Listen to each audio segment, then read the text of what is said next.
Santa Monica study സെന്ററിന്റെ ആഭിമുഖ്യത്തിൽ കട്ടപ്പനയിൽ വിദേശ പഠന വഴികാട്ടി എന്ന പേരിൽ സെമിനാർ സംഘടിപ്പിച്ചു. Santa Monica study abroad director Nicy Binu seminar നയിച്ചു. 150ഓളം പേർ സെമിനാറിന്റെ ഭാഗമായി. സാന്താ മോണിക്ക സ്റ്റഡി എബ്രോഡിന്റെ ആഭിമുഖ്യത്തിലാണ് കട്ടപ്പന KG സ്കിൽ ടൗൺ ഓഡിറ്റോറിയത്തിൽ വെച്ച് വിദേശ പഠന വഴികാട്ടി എന്ന പേരിൽ സെമിനാർ സംഘടിപ്പിച്ചത്.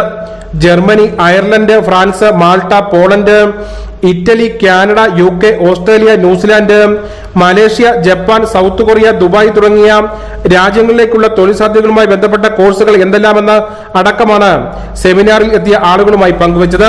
ഫ്യൂച്ചർ ഫോക്കസ്ഡ് ആയിട്ടുള്ള എഞ്ചിനീയറിംഗ് ഡിസിപ്ലിൻ എടുത്തിട്ടേ കാര്യമുള്ളൂ.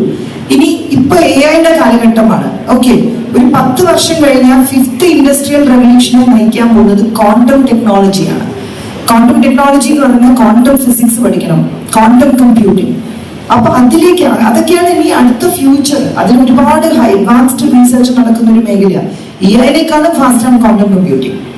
അപ്പൊ അങ്ങനത്തെ കുറെ ഫ്യൂച്ചർ ഇൻഡസ്ട്രീസിന്റെ നീഡ് മനസ്സിലാക്കി കോഴ്സുകൾ എടുക്കുക എന്നുള്ള ആണ് നിങ്ങളെല്ലാവരും ശ്രദ്ധിക്കേണ്ടത്.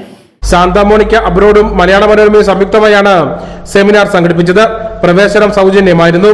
150ഓളം പേർ പരിപാടിയിൽ പങ്കെടുത്തു.